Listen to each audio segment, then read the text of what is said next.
Hey everyone, Paul here. Let's recap. Jonas and Tempest have a unique relationship. She supplies him with food, and he delivers that food to people who need it. Lord Blake Williams and his brass knights have noticed this interchange and see it as a crime. He's dispatched Sir Wilton Bates to go get him. That's it for now. Chapter 6. Jonas. "It's your fault we're not rich by now, crew," said Martel, staring fixedly at the younger boy and flexing a threatening bicep. "You had to leave your stupid glasses at the workshop. If somebody finds the treasure before we do and cashes in, I'm blaming you." The youngest member of Jonas's friends, Crew Darrington, didn't shy away from the threat. Though Martel stood 2 heads taller, Crew planted himself firmly in Martel's path. "I need the glasses to read, Cloudhead. At least I can read." This time when Martel swatted at the side of his head, Crew yelped and jumped out of reach. Kid's got guts. I'll give him that, Jonas thought. Martel had thrown his hat on the ground and kicked it when he heard that Crew couldn't search for the treasure because he had forgotten to wear his glasses. In Crew's defense, when they had left the workshop, no one knew about the treasure. It was only when Talon and Pylus heard from Lady Hammett at Nifty Gadgets and other dump bin bargains that the existence of the Lantec Lord's treasure revealed itself. Martel had gone barbaric when he heard the news. "This is our ticket off the understreets," he said. "We find the treasure and become rich." But the plan hadn't lasted when Jonas had seen Lady Tempest sprint out of the Copper Castle with her nose in the air. He excused himself from the group and went to see her. Now he had a bag full of food slapping his thigh with every step, and a duty to see that her wishes were fulfilled. "I'll get the door," said Ted, another of Jonas's 6-man team. Ted reached into his pocket and produced 2 thin strips of wire, which he pressed into the lock and began working. Out of all his team, Ted was the smartest. He had a natural knack for the invented mechanisms found here and could take anything apart and put it back together again. The door he was working on was thick and heavy, designed to keep the cold of winter out of the workshop. Whoever lived here before they took over must have been some great inventor to require a door this big. They had taken over the workshop a few years ago. When the orphanage lost its money or funding or something, they were going to be transferred to different orphanages. And Ted, Martel, Talon, and Pylus would be scattered throughout the city. Jonas came up with the plan to run away from the orphanage the night before the transfer, and if they could be unnoticed, they'd live here forever. That was the plan anyway, but living on the street proved to be much more work than they had originally planned. Crew had joined their team just a few months ago, another runaway, and that only added to Jonas's burden. Someone was always hungry, especially now, and they looked to Jonas for strength. It was their own vexing fault, he assumed. The orphanage provided all the essentials, a roof overhead, hand-me-down clothes, and food to eat, even though it was goop more often than food. It provided a bed to sleep in, a desk to practice letters and lessons, and each boy received a dresser to store his personal belongings. It hadn't been much, though. In his dresser, he had kept 2 pencil sharpeners, a ruler, an old stick of shade blade gum, 2 pairs of worn-out socks, and all the money he hadn't spent on candy. 3 silver, 80 copper. In the lowest drawer, he kept Lenny, a yellow sport fish, as the only pet he had ever owned. Sometimes he'd let Lenny out and watch him swim around the room. The lock clicked, and the door slid open, dragging against the uneven tile floor. In a way, their room in the orphanage was somewhat like this workshop. They had fashioned beds and tables in a similar pattern as their old room. Perhaps it was a way of paying homage to that place. Or perhaps it was just the children that they were, looking for familiarity among the chaos. There were differences, as one might think. The empty cabinets that still displayed grease stains from unwashed tools, the barrels of tar, long hardened and cracked at the surface, and the scraps of metal, old pieces of abandoned projects, the remnants that the old man saw fit to leave when he moved out.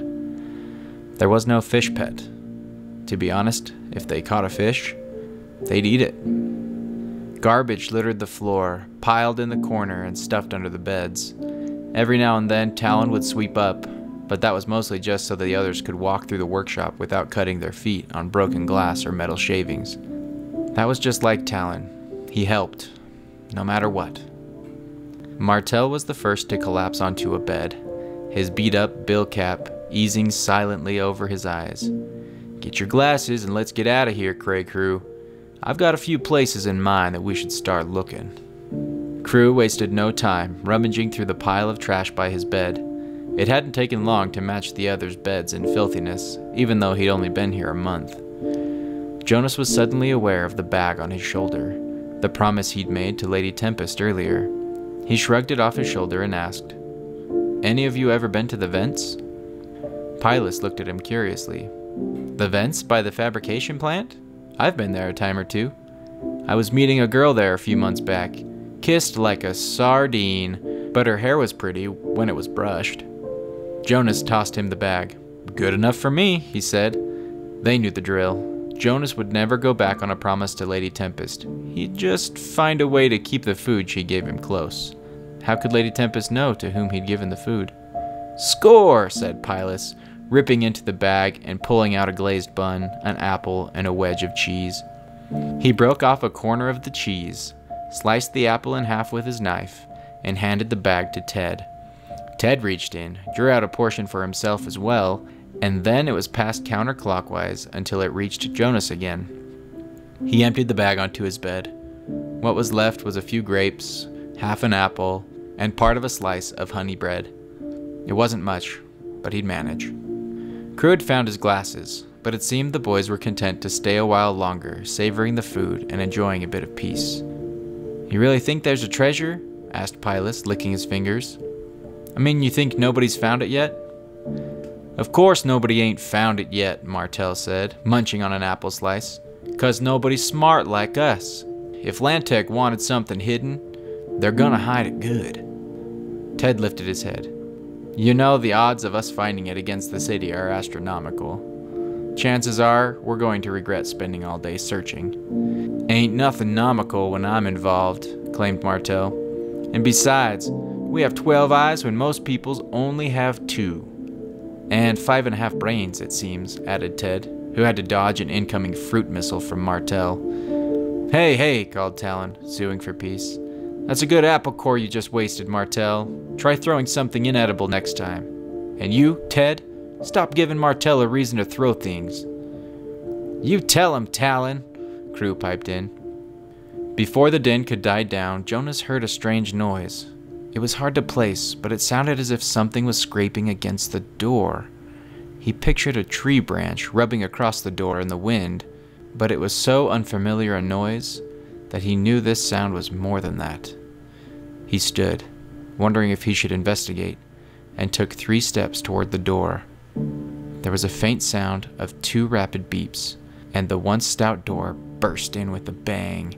Jonas flinched, but when his eyes opened, he saw dust or smoke where the door had been, and figures moving inside. "Stay where you are," a man shouted. "In the name of Lord Blake Williams." The figures filed in quickly, and Jonas knew them instantly. Brass knights had come to arrest him. He ignored the knight's command and shouted, "Run!" Crew was the first out the door. His hands disengaged the lock so deftly it was like he had been with them since the beginning. He scampered out like a fleeing fox and left the door swaying in the breeze. Good, Jonas thought. He knows what to do, where to go. They all knew. They needed to scatter, make it hard for the brass knights to round them up. Hopefully they could all get away. But if 1 or 2 of them were caught, the others knew what to do. Get out and don't come back. It had been 2 years since they left the orphanage, and this was the first time they'd been raided. But what for? He considered the things he and his team had done that bent the rules of the law, but nothing so serious that the knights themselves would come after them. Pylus followed Crew, then Ted and Martel. Talon escaped, but he held the door for Jonas, slamming it as soon as he was out. They didn't have much time before they were pursued through the streets, and it was Jonas's responsibility to help his team before himself. The hammer of a pistol clicked as Jonas turned his gaze from the workshop and stopped him in his tracks. A knight, as old as he had ever seen, held a Faber pistol to his forehead. Talon was wrestling against the grip of a large knight trying to escape, but there were more knights, lots more, ready to assist. The rest of his team, including crew, were already subdued to his right, and one of the knights next to Martel had a bright red bruise on his temple. The old knight smiled, adding to the wrinkles on his face. "This is the one we're looking for, gentlemen. Jonas, isn't it?" Jonas didn't move, not giving in to the man, standing defiant and strong. "Don't be shy, young man," said the knight. "I'll give you my name first if it makes you more comfortable. I am Sir Wilton Bates. I am a brass knight, and have been for a long time. I was dubbed by King Mathis himself after the rebellion, and I served Blake Williams, my lord, and yours. Now you." "Get the gun out of his face, old man," called Martel, and the knight with the swollen eye twisted Martel's arm to its breaking point. Martel let out a growl. "Don't hurt him," Jonas heard himself saying. "Any of them. My responsibility, my choice to save the team. These knights were here to take him, and him alone. If the occasion called for sacrifice, he'd give it. I am Jonas." Sir Bates' mouth twitched, hinting at a smile. "And you give yourself willingly to the custody of the brass knights until His Honor Lord Williams sees fit to release you?" Release me? For everything he had done in the city of Brass, Jonas thought they'd have a cell in the dungeons with his name written on it. There was hope for him after all. He took one more glance at his team. They seemed so small in the arms of the knights. "I do." The old knight released the hammer of his Faber pistol and holstered it. He motioned to the sides of Jonas, and two knights appeared holding him by the arms. With another hand gesture, the other boys were released, and Jonas breathed a sigh of relief. Martel nursed his aching shoulder and threatened to hit the injured brass knight again, the stupid oaf. When he was met with 5 Faber pistols pointed at his face, he backed off. "Come, Jonas, the judgment of Lord Williams awaits." The old knight led him to the east, and for the first time in years, his friends did not follow. Jonas didn't remember much of the march up to the castle.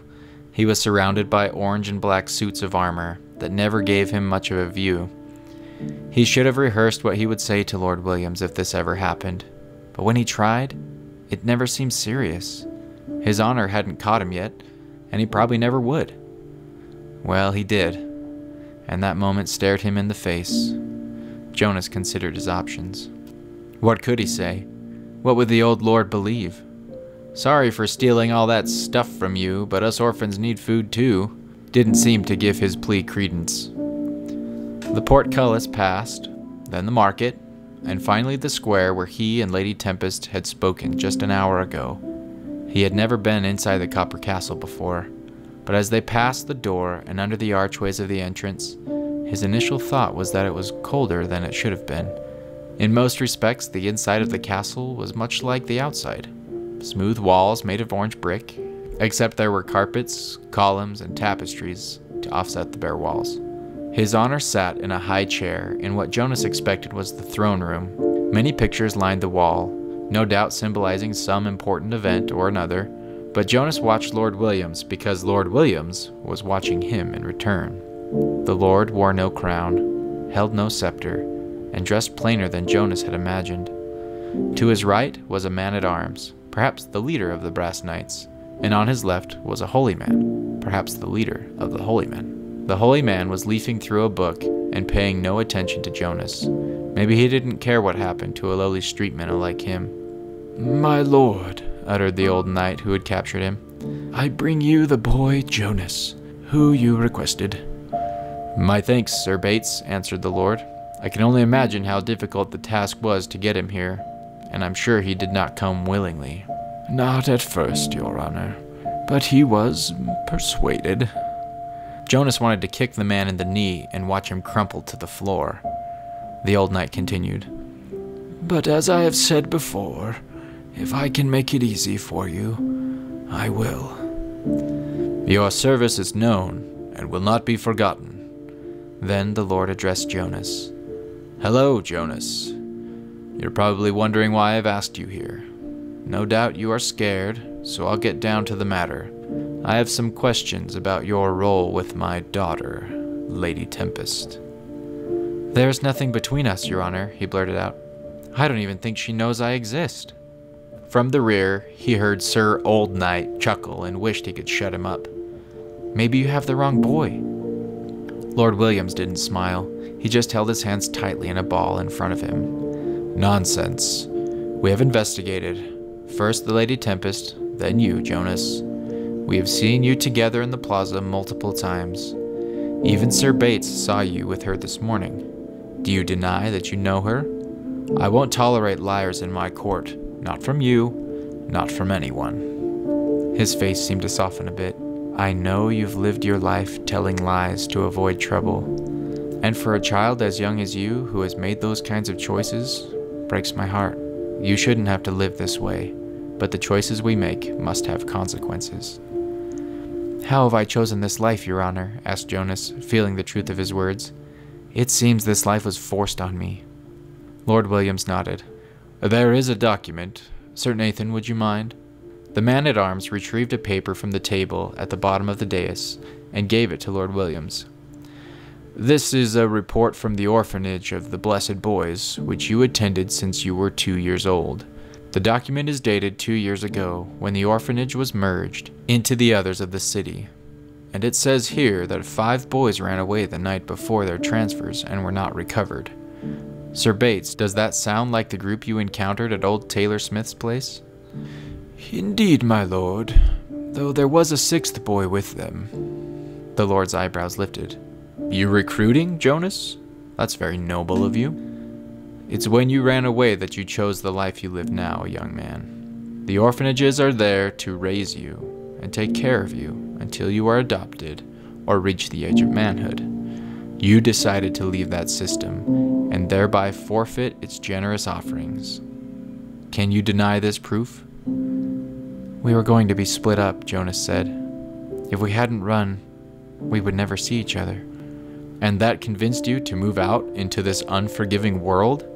It's one thing to remove yourself from safety. It's quite another to do the same to your friends. Jonas stood a little taller. My friends chose this just like I did, and we're better for it. We're free. Lord Blake smiled. Not true, he said, wagging one thick finger. I'm sure you were thinking you were trapped, that you had no other paths to take. But if you had transferred orphanages, you wouldn't have to steal from me. This is the real world, young man. This is the freedom you so craved while in the orphanage. How does freedom taste? Is it what you wanted? He hated the way the Lord was looking at him. He wanted to shout, to yell at the top of his lungs that he was right, to prove just how clever he had been and that his team survived 2 years without help. But all Jonas could think to say was, I'm not stealing from you. So the bag of food wasn't from the Copper Castle? Or perhaps you think if it comes from Lady Tempest, it must not be considered stolen? In both cases, you are wrong. Where Lady Tempest gets the food is none of my concern. I simply follow her orders on how she would like it distributed. I help those in need. Where's the harm in that? The trouble is that the City of Brass is a fair realm, said Sir Nathan. We share our supplies with the community, and here in the castle, we are also in need. The food can only be stretched so far, and we make cuts to the minimum. The Lord sighed. I see the honor of what you are doing, Jonas. But the means by which you do it are dishonorable, and put someone else in greater peril than you. If I may, Your Honor, Sir Bates stepped up next to Jonas. I am curious to hear what the boy has to say. What were the orders from Lady Tempest this morning? Jonas shrugged. She told me to take it to someone at the vents. She wanted a child to have something to eat. And did you? Lord Williams asked. Yes, Jonas lied. The half-truths he'd been telling himself earlier were no longer valid. He knew his neck was on the line here, and either he convinced them that he was doing the right thing or it was stealing. "How were the vents?" asked Sir Bates. "Lots of people trying to stay warm?" "Yes," Jonas said. "Too many to count. They huddled so closely around the smoke, too, so I couldn't tell you how many." "I'm gonna stop you right there," Lord Williams said. "I told you before I will not allow lies in my court. The factories were closed today. We've run out of coal. There is no smoke coming out of the vents to keep anyone warm, and so you cannot have gone to the vents to distribute the food.